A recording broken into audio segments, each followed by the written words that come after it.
Mesdames, Messieurs, bonjour et merci de venir assister avec nous dans cette agora à une discussion avec des autrices que vous avez peut-être, enfin que vous avez toutes et tous lues, puisque je pense que, ou que vous avez envie de découvrir. En tout cas, peut-être est-ce la première fois que vous les voyez en vrai.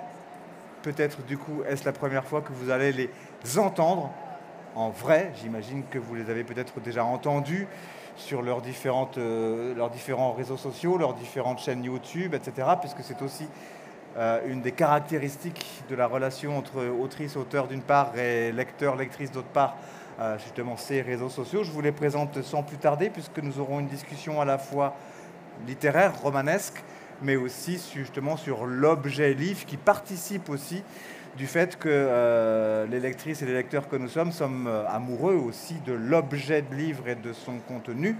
La littérature, c'est que ça repose aussi sur des objets qu'on veut avoir dans sa bibliothèque et pour lesquels on appelle des camions entiers de déménageurs lorsqu'on déménage.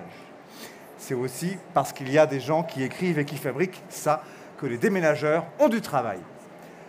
Donc du best-seller à l'édition collector, spécialement tourné pour cette table ronde sur la romantasy et la romance.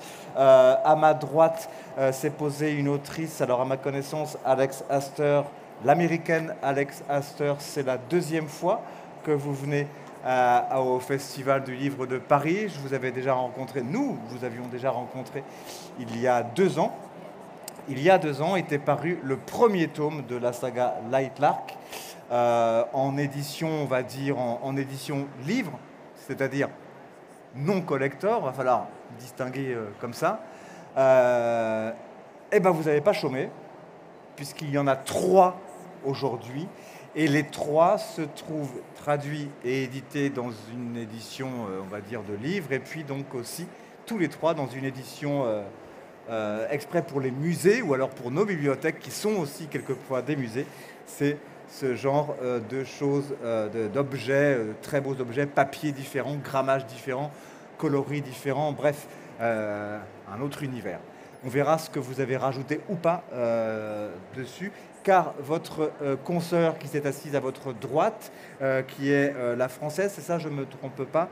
Alors, vous me dites par contre si ma prononciation est la bonne, Sam Agaili. Hein, vous êtes édité aux éditions Addictive, collection, enfin, ou domaine Addictésie pour ce qui vous concerne, et il y a 1 an était sorti votre premier roman signé Sam Agaili, et quelqu'un vous a demandé, ou vous vous êtes demandé à vous-même, de l'éditer en édition collector, laquelle édition collector signale bien qu'il y a des bonus. Justement, c'est aussi ça l'intérêt d'être édité, réédité ou retraduit peut-être dans un autre format. C'est aussi de pouvoir peut-être corriger des choses. Vous nous direz si vous avez corrigé des fautes de personnages ou d'orthographe ou de grammaire, mais je ne pense pas pour la grammaire. Et en tout cas, vous avez ajouté des bonus. À votre droite, autre américaine, Elisabeth Lim. Vous êtes, pour ce qui vous concerne, également autrice fantasy pour la jeunesse. Vous êtes également, nous disent vos biographies officielles, musicienne. Vous avez commencé à être traduite, du moins en France, en 2020, je crois, pour un premier roman publié en 2018, Reflection, A Twisted Tale. Cela a donné plusieurs tomes qui ont été aussi justement édités ou réédités en livre, en édition, on va dire, collector. Je précise que toutes 3 avaient, pour ce qui vous concerne, Sam Agaili, ce livre-là que vous avez amené, il est sorti cette semaine, je crois, ou alors du moins, il sort la semaine prochaine. Et c'est également le cas pour nos 2 autrices américaines. C'est les nouveaux tomes de vos sagas sortent cette semaine. Donc vraiment, vous êtes les premières et les premiers du monde à entendre parler, les autrices, de la version française de leur livre collector. Ce n'est pas tout le monde qui pourra le dire. Vous pourrez le dire. J'en arrête là pour les présentations, mais c'était pour bien présenter, mais surtout distinguer le phénomène romanesque, saga, dont je vais commencer par parler, puis après l'objet collector, parce que pour que cela fasse un objet, l'objet d'une édition collector, Encore faut-il que la saga vaille le coup, à tout point de vue, justement, d'être éditée et refabriquée, si je peux me permettre, en beau livre. Je voudrais commencer par une question littéraire, puisque c'est ça qui nous rapproche au Festival du Livre de Paris. Vous êtes dans un genre littéraire, la fantasy, la romantasy, le young adult, que beaucoup de mauvaises langues considèrent uniquement comme genre une part de marché de l'édition. Mais pour le journaliste que je suis, c'est avant tout un domaine littéraire comme la science-fiction et un domaine littéraire comme le roman policier, le roman noir et un domaine littéraire. C'est-à-dire que c'est une manière de raconter once upon a time en partant d'un autre point. Je voudrais vous demander pourquoi et comment vous avez choisi ce genre fictionnel-là et en quoi il vous a plu et toujours plu pour que vous continuiez à y creuser votre sillon, Alex Aster par exemple. Ça tombe sur vous, désolé, la première. Hi, thank you so much for having me. So it's really interesting because when I was writing Lightlark, romantasy was not a thing. The word romantasy did not exist. Obviously, the genre existed, but I think we called it romantic fantasy. So romantasy is very new. I think it's the last 2 years that has become a huge genre. Alors tout d'abord, je veux vous remercier, je suis ravie d'être là. Et c'est une question très intéressante parce que lorsque j'ai commencé à écrire Lightlark, eh bien, la romantasy, ce n'était pas quelque chose qui était connu comme une chose en soi. Alors évidemment, le genre existait, mais il était appelé plutôt de la fantaisie romantique. Il n'y avait pas ce terme qui existait déjà. So I have always been drawn to fantasy and romance. I don't think I'll ever write anything that doesn't have a strong romantic element. And I think that romance just makes the tensions of the politics and the different world building aspects of fantasy so interesting because everything is black and white in a fantasy world until you put love into it, whether that's love for your family or your a significant other, and that can really complicate things and make people make decisions that are not logical or rational, and that's the fun in writing these types of stories. Et en fait, j'ai toujours été extrêmement attirée par le genre de la romance et de la romantasy. La romance, c'est ce qui ajoute une réelle tension en plus de toutes les intrigues qui peuvent être politiques et puis qui peuvent concerner la construction d'un univers. Tant qu'on n'a pas ajouté l'amour dans une histoire, eh bien, tout est un peu en noir et blanc. Sans amour, que ce soit l'amour pour la famille ou l'amour plus romantique, eh bien, il manque quelque chose. Il manque cette part d'irrationnel qui ajoute énormément de fun là-dedans. Sama Gaili. Alors, bonjour. Pour ma part, en tant que lectrice, j'ai toujours aimé être dans les univers de l'imaginaire parce que ça permet vraiment de s'évader, de rêver. On peut réviser complètement les règles, mettre de la magie. Et je me suis rendu compte au fil de mes lectures que j'avais besoin d'une histoire d'amour pour m'attacher davantage au personnage, de ce fil rouge en fait qui peut amener l'histoire à se transcender, à aller encore plus loin. Là-dessus, je vais rejoindre Alex Aster sur le fait que les personnages en fait peuvent vraiment aller bien plus loin parce que l'amour s'en mêle. Donc j'ai mis du temps à oser sauter le pas d'aller vers la romantasy parce que ce sont des univers bien plus complexes à raconter finalement après quelques années sur la romance contemporaine pure, je suis retournée aux sources en allant vers la romantasy qui est à la mode dernièrement, mais qui, à mes yeux, existe depuis de nombreuses années. Et alors, Elisabeth Lim. Bonjour everyone, my name is Elizabeth and I'm so happy to be here to speak with you all. So my current book that's releasing later this month, Her Radiant Curse, I wouldn't necessarily consider that one a romantasy. It's more of a love story between two sisters and the love that they have for each other and the difficulties that they have to traverse to be together. However, I have been informed that my next book publishing in France, Spin the Dawn, will be coming later this year, and that one is indeed a romantasy.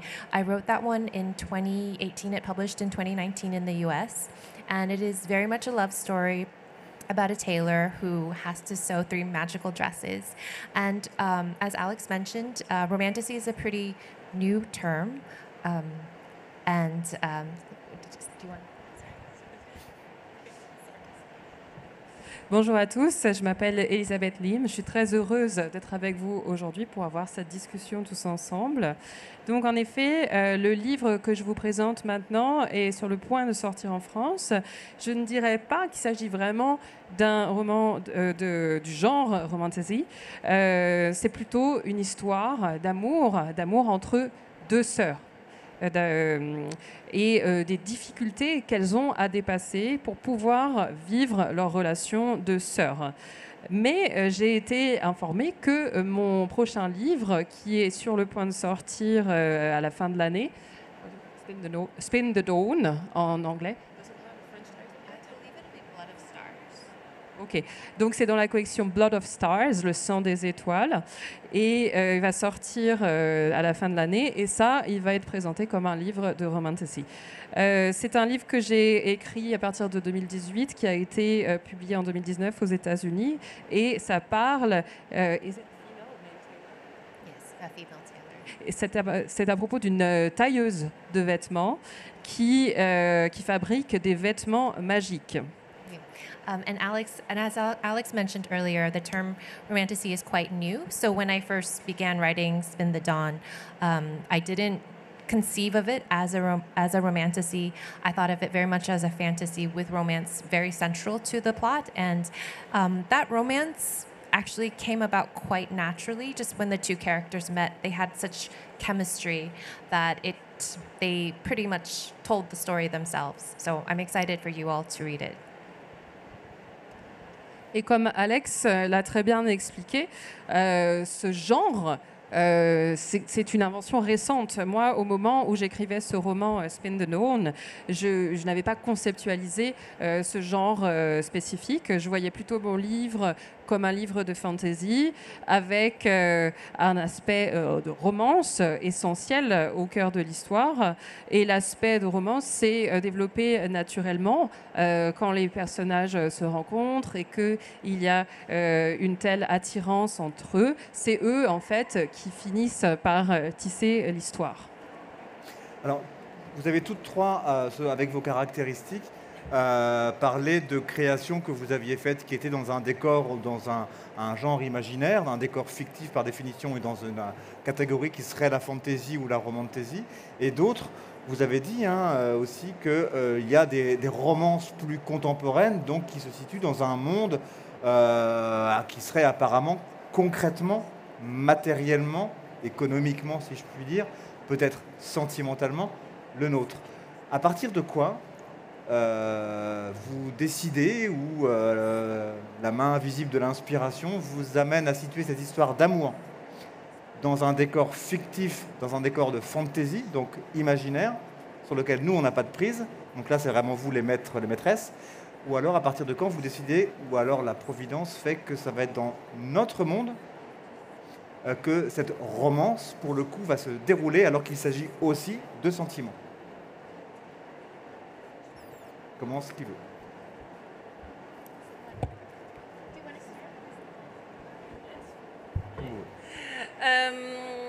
Alors, moi, l'idée jaillit comme ça, d'un coup, parfois en écoutant une chanson, devant une série, devant... Chez vous, l'inspiration, ça jaillit. Ah oui, oui, oui, oui. C'est contrainte et forcée que je suis du coup. Puis, enfin, à partir du moment où l'idée pop dans ma tête, en fait, tout se tisse petit à petit. Et donc, bon, je suis d'un coup dans la Lune. Hein, à la maison, on sait pourquoi je suis dans la Lune, parce que tout l'univers se construit tout autour. Faut coller le micro, c'est un Oui. truc, ça se colle au menton. Oh, Après, on peut-être pas décolle. quand même. Si. Ah, si, c'est Ok, comme ça. c'est mieux parce qu'il y a moins d'espace entre votre bouche et votre voix et il y a moins de. Très bien. Avec une réverbération comme au Grand Palais, vous imaginez pas le son, c'est. Très bien, je vais faire Le plus jour où vous attention. mettrez le son en fiction dans la romantaisie, vous. Et donc du coup, voilà, l'idée vient et tout l'univers se tisse seul. Donc ça n'est pas un choix de ma part en fait de le placer dans un contexte contemporain ou dans un univers imaginaire. Après, parfois, je m'inspire aussi de personnages de séries. Et là, tout le travail, ça va être de s'écarter en fait de l'inspiration pour vraiment construire un univers propre. Et c'est là qu'il y a vraiment un travail bien plus conscient sur tout le world building.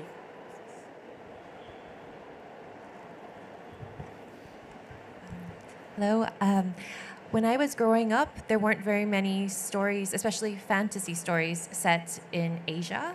So, one thing I wanted to do when I began writing my own books was to create fantasy worlds inspired by my own heritage. Her Radiant Curse is a bit special because it's in the same universe, but it's in a different country, which is inspired by Southeast Asia, which is where my father is from. Pour ma part, en grandissant, je n'ai pas pu lire beaucoup d'histoires de fantasy qui ressemblent à l'Asie. C'est pour ça que quand j'ai commencé à écrire, j'ai voulu créer des univers de fantasy qui soient aussi le reflet de cet héritage culturel. Donc, j'ai écrit des histoires qui sont dans cet univers de fantasy, mais en même temps ressemblent à l'Asie du Sud-Est, qui est la région du monde dont vient mon père. Et c'est le cas de mon livre Une éclatante malédiction. And so, whenever I create a new world, one of the things I love to do is to start out small and to think of like the food, for instance. I love writing about food.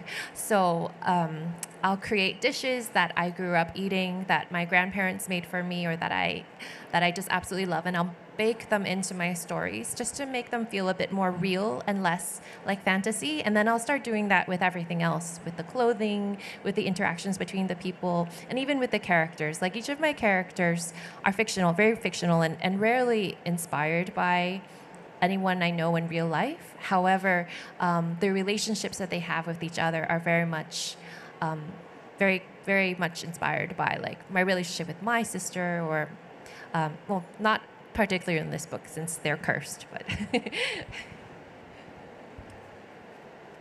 Quand je crée un nouveau monde, ce que j'aime faire, c'est commencer tout petit.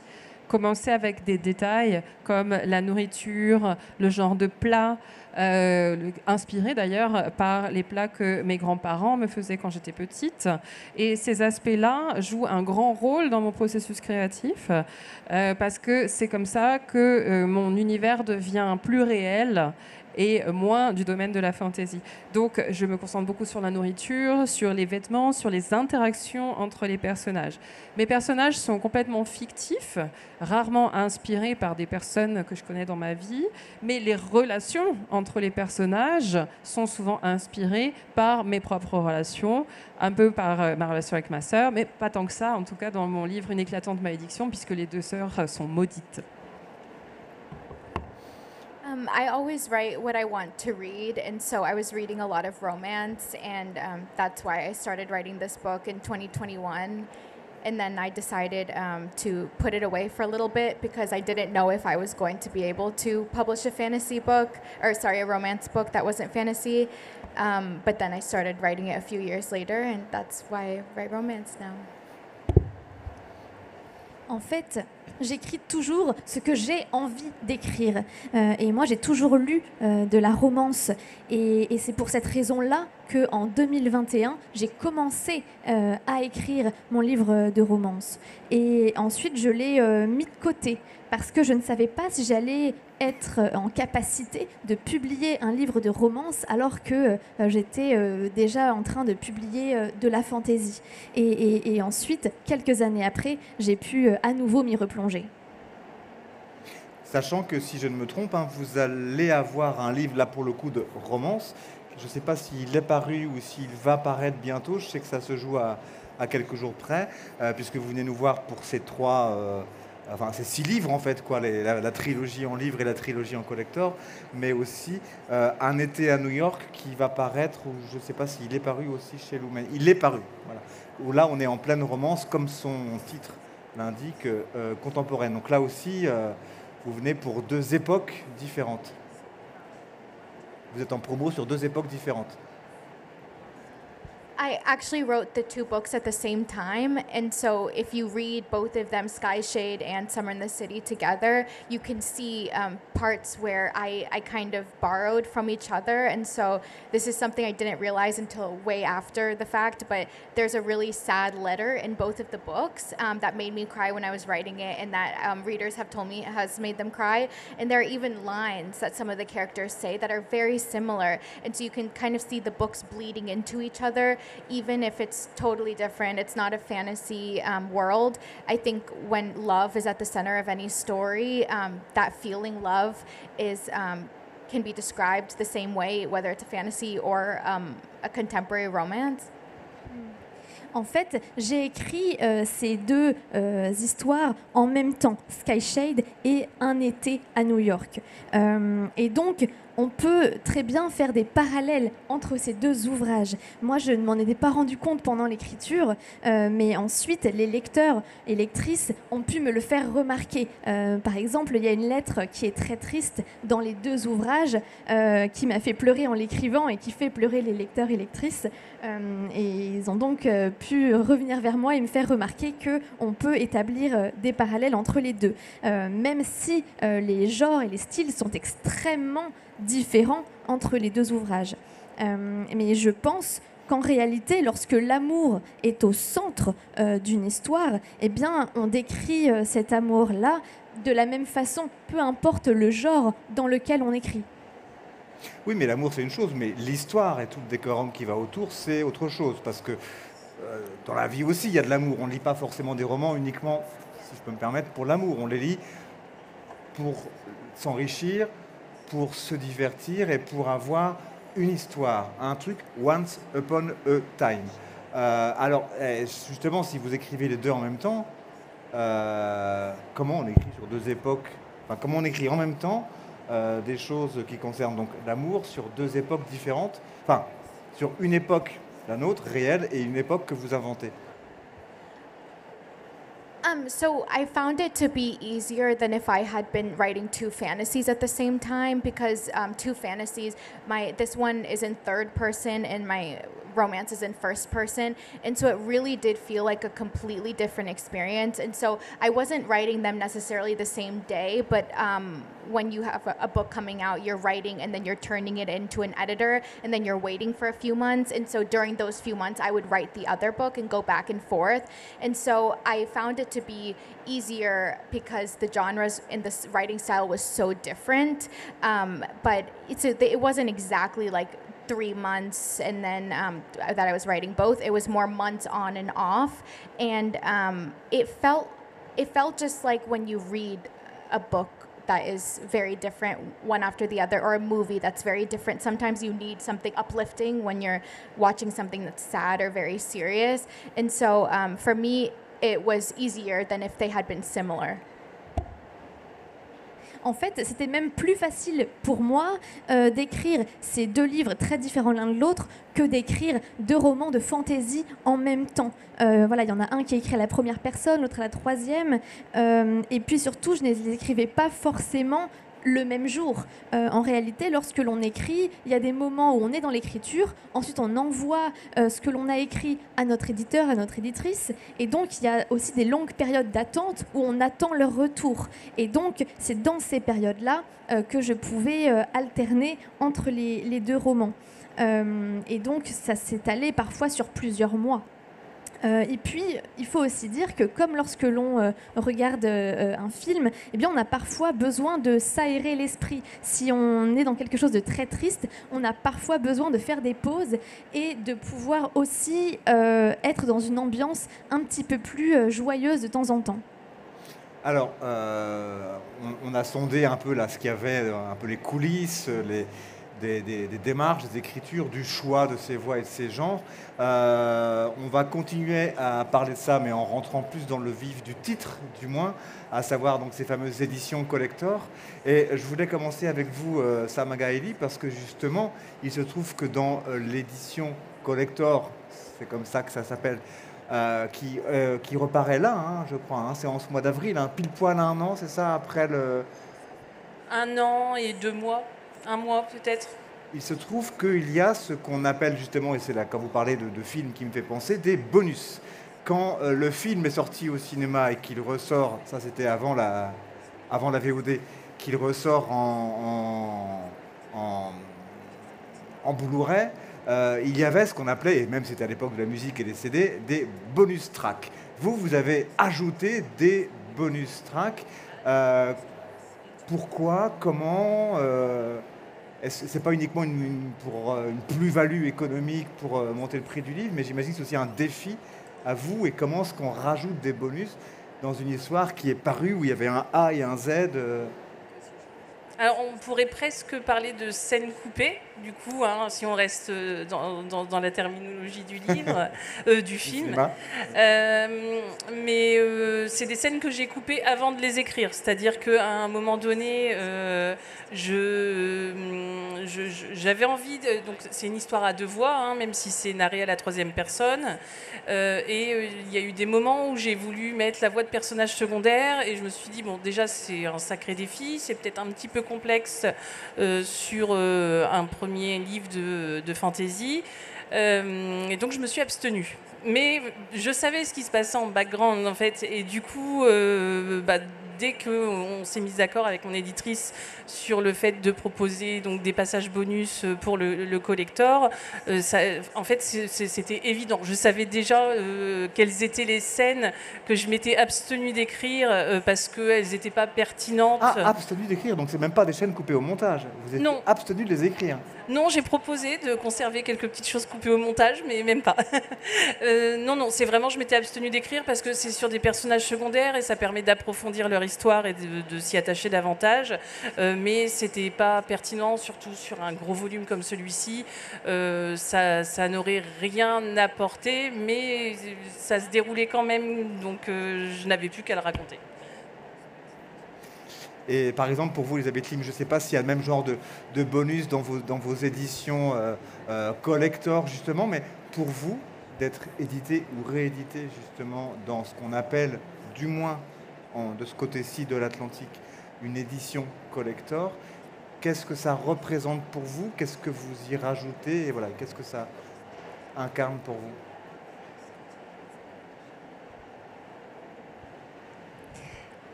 I do not have any deleted scenes in this edition.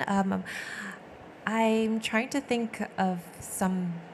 There are certainly scenes that I've written and also chose not to include in the book, and it is possible to include them in a second edition. But I'm quite happy with the way the story is, at least for this book. But I do have in the 2 books that preceded this one, one character writes many letters to another, and it would be possible to include such letters in a future edition. Pour ce livre-là, je n'ai pas de scènes ajoutées, mais clairement, il y a des scènes que j'ai écrites et que je n'ai finalement pas incluses dans le livre. Ça serait possible peut-être de les inclure dans une édition future, mais en fait, je suis très heureuse de l'état de l'histoire telle qu'elle est dans cette édition. Mais en ce qui concerne les 2 livres que j'ai publiés avant celui-ci, il y a un personnage qui écrit beaucoup de lettres à un autre personnage, et ça pourrait être intéressant pour une édition future. C'est un bel appel du pied, on a bien compris. Alex Aster, justement, est-ce que vous aussi, est-ce que vous rajoutez des scènes dans ce coffret-là en France? Je n'en ai pas repéré, mais peut-être que dans d'autres éditions collector aux USA, il y en a. So I don't think that this one has added scenes, but I do know that in the U.S. There's like a big chain called Barnes and Noble, and they had exclusive editions that had like an extra chapter. But we don't get to choose all the time what we put or we don't put. I prefer not to put extra unless it's something that is with all retailers, because I know that sometimes people can't buy from, for example, the UK can't buy from Barnes & Noble, and so I prefer to either like put it online so that everyone can read the same story, but I do think bonus content is fun, and I know that some places do ask for it, so I prefer when the edition more looks different than is different inside. But yeah, sometimes they do ask you to write scenes after the fact, and that's really difficult because you've already written the story, and you already have, like you said, a beginning and an ending. And so unless it's a deleted scene, which I think is so fun, then you have to come up with something else, and you're not really in the same mindset that you were when you were writing the book. Eh bien, je ne crois pas qu'il y ait de scènes ajoutées ici. Aux US, je sais qu'il y a une chaîne qui s'appelle Barnes & Nobles et ils ont demandé pour leur édition exclusive à ce que je rajoute un chapitre. Mais on n'a pas forcément la possibilité de choisir ça. En ce qui me concerne, je préfère ne pas ajouter de bonus parce que j'aime que tous mes lecteurs et lectrices à travers le monde puissent avoir le même contenu. Et je sais que par exemple au Royaume-Uni, bien, les lecteurs et lectrices n'ont pas la possibilité d'acheter chez Barnes & Nobles. Ce que je préfère, c'est lorsqu'il y a des ajouts qui se font en ligne pour que tout le monde puisse y avoir accès. Mais bien sûr, je trouve ça quand même très fun et amusant lorsqu'il y a la possibilité d'avoir des bonus. Et je sais que certains endroits le demandent. Et c'est vrai que lorsque l'on nous demande d'ajouter des chapitres ou des parties, ça peut être très compliqué parce que nous, on a déjà rendu un ouvrage avec un début et une fin, et on n'est plus forcément dans le même état d'esprit que lorsque l'on était en pleine écriture. Est-ce que aux USA, alors là je m'adresse spécifiquement aux autrices américaines et après, est-ce qu'aux USA c'est quelque chose qui se fait beaucoup et depuis longtemps, selon vous, justement de faire de composer des éditions collector, ce qui est quelque chose de typique du domaine de la pop culture, hein, que ce soit en musique, que ce soit en édition, que ce soit en série. Est-ce que c'est fréquent et depuis longtemps ou pas? I think that it's not really common. I think that it happens for books that have already sold a lot in other formats. I know that it started to become common when book boxes became a thing, meaning you could subscribe and get a book every month, and they would want to make it different. So they would do a new cover and new edges. I think in the last 2 years, especially romantasy books, I think that our publishers learned a lot from German publishers and started making sprayed edges. In terms of a true collector's edition, we have one for Lightlark in the US, and that I think there have been other books like it for very big series like The Cruel Prince or Throne of Glass, but I don't think it's common with a box as common as it is with the book itself. I think it's really expensive for them to print those, and so they want to know that they'll sell. So I feel really lucky that we have cool editions, but I definitely don't, unfortunately, think it's a guarantee, but it is happening a lot more than it used to. Eh bien, je ne crois pas que ce soit si commun que ça, puisque pour pouvoir produire ces éditions-là, il faut déjà que de nombreux livres se soient vendus dans les autres formats. Je crois que ce phénomène a commencé avec le phénomène des box de livres, donc lorsque l'on reçoit chaque mois des livres chez soi. Et donc, j'ai la chance d'avoir des livres avec de magnifiques jaspages, donc des tranches peintes. Et j'ai la chance d'avoir des éditions collector de Light Lark aux USA et puis également ici. Et je sais que c'est le cas pour des livres comme par exemple Le Prince Cruel, pour A Throne of Glass. Donc des livres qui se vendent extrêmement bien, qui ont énormément de succès, puisqu'il faut bien sûr pouvoir ensuite rencontrer ce public sur ces formats-là. Et moi, je me sens extrêmement chanceuse de pouvoir avoir des éditions aussi sublimes. Et voilà, je pense que c'est quand même un peu plus fréquent qu'auparavant, en effet. Elisabeth Lim, vous par exemple, pour ces éditions-là, comment est-ce que vous-même vous travaillez avec votre éditeur pour ce genre d'objet livre-là, que ce soit aux USA ou par exemple pour cette édition-là en France? Est-ce que vous êtes sollicité? Comment est-ce que vous participez à la composition, on va dire, artistique de l'objet collector?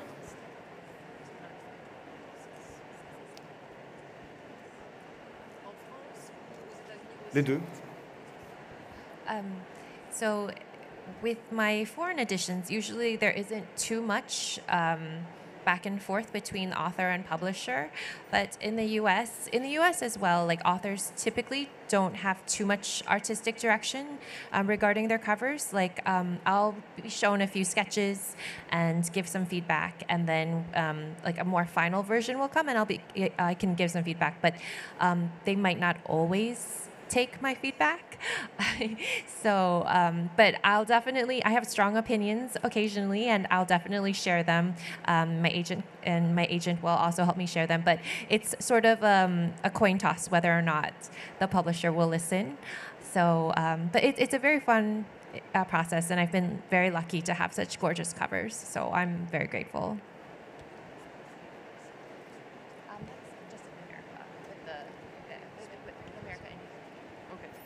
Donc, concernant surtout les éditions aux États-Unis et au Royaume-Uni, il n'y a pas tellement d'aller-retour en fait entre l'auteur, la maison d'édition pour ce processus créatif pour la fabrication des éditions collector. Pas vraiment de direction artistique entre nos mains en réalité. C'est-à-dire qu'on nous montre des projets de couverture, on peut faire un petit retour, on nous montre la version finale et puis en gros c'est tout. Et on ne nous demande pas toujours en fait notre retour. Mais cela dit, je suis très heureuse que ce genre d'édition puisse être partagé avec le public. Je trouve que c'est un processus vraiment amusant aussi. J'ai beaucoup de chance que ce genre d'édition puisse être faite. Le public après.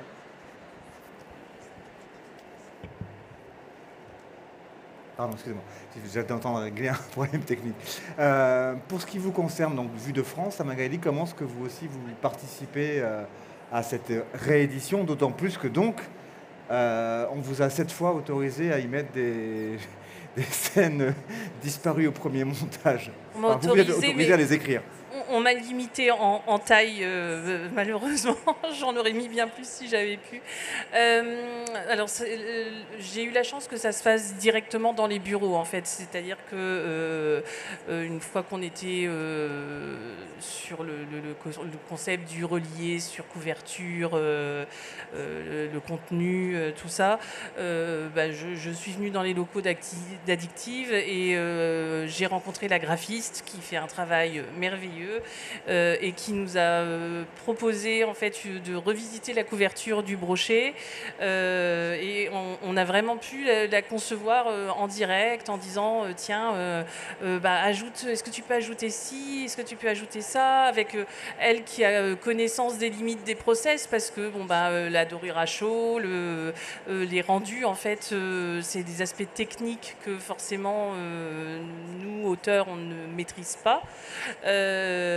Et donc vraiment, tout s'est construit le temps d'une après-midi. Et puis alors bien sûr, il y a eu plein d'allers-retours après de validation sur les phrases à l'intérieur, sur la maquette, sur les illustrations, parce qu'il y a 2 livres en un. Enfin, donc du coup, les graphismes sur les pages du livre 1, du livre 2. Donc il y a eu énormément de communication, mais c'est ce que j'apprécie avec cette maison d'édition, c'est que on construit vraiment ensemble le livre, et on est vraiment dans une bonne communication, et avec toujours une demande de validation et une ouverture à mes propositions.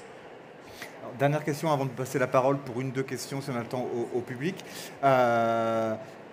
Objet collector, donc destiné à être collectionné.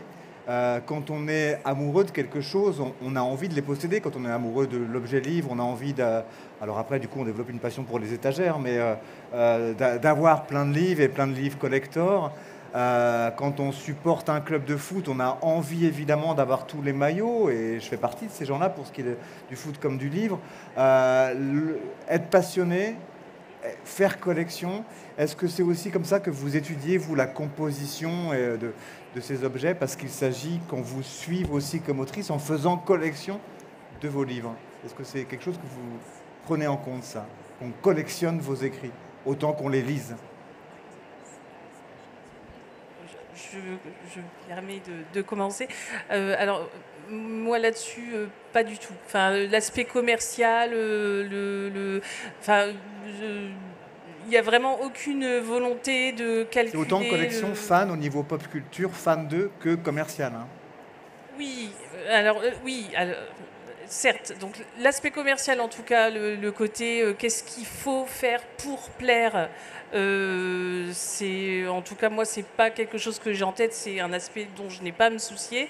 Par contre l'aspect amoureux des livres, amoureux des beaux livres, la volonté d'avoir ce petit plus par exemple avec les bonus, parce que je savais par exemple que pour le chêne, je sais que la plupart des gens qui vont aller vers le collector, en fait, sont des gens qui l'ont déjà embroché. Donc, justement, je voulais donner ce petit plus pour qu'il n'y ait pas que l'aspect bel objet. Mais oui, on fait tout ce qui nous ferait plaisir à nous, parce que en tant qu'auteur et lecteur, on ose espérer que ça va faire plaisir justement au lecteur. Elisabeth Kim, Alexandre. So I used to be a musician, and when I was studying music, it was also a time of great distress in the music industry. CDs were dying, and people were very scared that no more music would be sold. And conversely, I think publishing was also rather scared that no one would buy books anymore. But I think publishing has done better than music in this regard, and one of the reasons recently is that we have such beautiful editions, and now with Instagram, with TikTok, you can really display your books as beautiful objects. And of course, as an author, it doesn't matter to me whether the cover is beautiful, whether it has sprayed edges or stenciled edges or anything, so long as the story is one that appeals to you. But I think that it's very encouraging to me that readers are buying books and being excited about them. And I think that's what counts.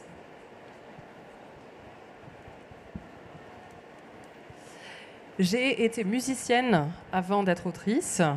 Et quand j'étudiais la musique, il y avait beaucoup d'inquiétudes dans le domaine de la production musicale, parce qu'on se disait que les gens n'allaient plus acheter de CD, que le CD allait mourir. Les gens avaient très peur de ça, qu'on n'allait plus pouvoir vendre de musique. Et il y avait la même inquiétude dans le domaine de l'édition. Les maisons d'édition se disaient que plus personne n'allait acheter de livres. Je crois que les maisons d'édition s'en sont mieux sorties que les producteurs de musique. Peut-être aussi parce que par le biais de réseaux comme Instagram, comme TikTok, on peut vraiment mettre en avant les livres et les très belles éditions qui sont produites. Mais moi, en tant qu'auteur, ça n'a pas vraiment d'importance pour moi si le livre est très beau avec des belles couleurs, s'il y a de beaux effets sur la tranche. Ce qui m'intéresse surtout, c'est les histoires. Est-ce que vraiment elles me font envie? Est-ce qu'elles font envie à mes lecteurs? Et c'est ça qui m'encourage, que les lecteurs aient envie de lire mes histoires et qu'ils soient excités aussi de les lire. So I obviously, first and foremost, like Elizabeth said, the story is the most important. The book can be the most beautiful book in the world, but if people don't love the story, why would they buy the book? We're not selling just something to be on the shelf forever. We're selling something we hope people open up and read. And but I do think a lot about the design because social media has been such a huge part of how my books have been discovered. And because I'm so active on social media, I see comments from my readers. I see what they like, what they don't like. They tell me what they like about the artwork, and they tell me what editions they like or they don't like. And I really have a very big respect for my readers. And so if I'm going to ask them to pay, you know, in the US it's $35 for a collector's edition, I know that that's a lot of money, and I would never offer something that I didn't think was worth a price like that. And so I actually like directly will work with the artists, and I will find the artists myself sometimes if I don't think an edition is up to par from my publisher. I'm not talking about the French publisher. They're amazing, and Cecile is here. And Cecile, I didn't even have anything to do with these like editions showed up in my inbox, fully done. Mathieu at Lumen is amazing and works with amazing artists, and they have set the bar for what a collector's edition is for my series. I think these came out before the collector's editions in the US. I'll let you talk, Maëlle. Eh bien, avant tout, je tiens à dire que le plus important pour moi, c'est l'histoire. Un livre peut être le plus beau du monde. Si les lecteurs et lectrices n'aiment pas l'histoire, eh bien, ça n'a aucun intérêt. Bien sûr, une belle couverture, une belle édition peut attirer les lecteurs et lectrices vers une histoire qui leur plaira.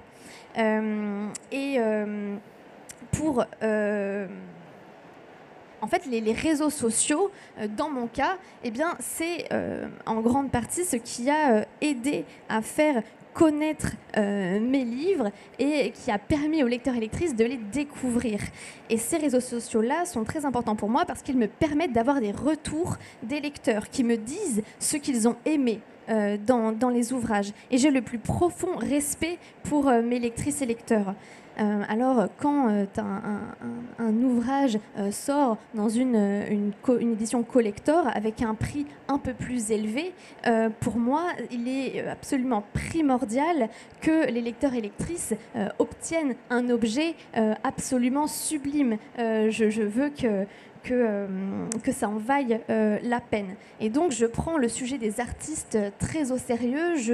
J'aime beaucoup chercher moi-même des artistes qui pourraient correspondre à mes œuvres et puis les proposer. En ce qui concerne ces sublimes éditions publiées par Lumen, eh bien, j'en suis absolument ravie. En fait, je les ai découvertes. Je n'ai pas pris part au processus créatif et j'ai eu cette incroyable surprise de les découvrir et de les trouver absolument sublimes. Et en fait, Lumen a vraiment mis la barre très haute pour toutes les autres éditions collector dans les autres pays, et notamment aux États-Unis. Alors, je suis confus, malheureusement, il n'y a pas le temps. J'ai préféré privilégier, non pas, enfin, même pour votre écoute, la fluidité des interactions aussi entre les autrices. On n'a vraiment pas toujours le temps de passer la parole au public. J'en suis confus. J'imagine de toute façon que vous allez dédicacer dans la foulée, voire peut-être tout l'après-midi, toutes les trois, sur vos stands respectifs. Voilà, donc sur le stand de Addictésie pour Le Chêne et la Foudre et sa nouvelle version collector avec bonus. Donc vous savez vos horaires de dédicace ? Dans la foulée, pas de 12 à 13h du coup. D'accord, donc 13h c'est maintenant. Voilà, maintenant. D'accord, voilà. Mais je me téléporte après. Puis et jusqu'à quelle heure peut-être ? Jusqu'à 15h. 15h, d'accord. Donc sur le stand d'Addictésie, c'est donc pour les 3 livres ou les 3 livres collector, entre autres de Light Lark et aussi Un été à New York, puisque donc il est paru aussi aux éditions Lumen. Donc on vous trouve à l'Exaster. Est-ce que vous connaissez vos horaires de dédicace? Oui, ce sera à 3h sur le stand Lumen. On vous attend. 15h. Et c'est dit avec la voix française, donc merci. Et donc pour ce qui vous concerne, Une éclatante malédiction, donc qui vient également de sortir aux éditions Rajo comme les quelques précédents. Elisabeth Lim, vous dédicacez de quelle heure à quelle heure? Vous avez déjà signé à 10h, bravo. J'ai déjà signé à 10h ce matin. Et donc vous ne signez plus? Non. Bon, voilà, mais le livre est quand même là. Merci aux deux interprètes, grâce à qui on a eu... Alors on dit Gaël Benacchio, c'est Gaël Benacchio, merci pour Elisabeth Lim. Et merci beaucoup Maël Mas pour Alex Astor. Merci également aux personnes qui font les régies, qui nous règlent les micros, qui nous les amènent et qui nous signalent le temps. C'est aussi grâce à toutes ces personnes-là que les salons du livre et les discussions peuvent avoir lieu. Donc merci beaucoup et merci à vous. Bon salon. Et merci beaucoup. Oh, merci.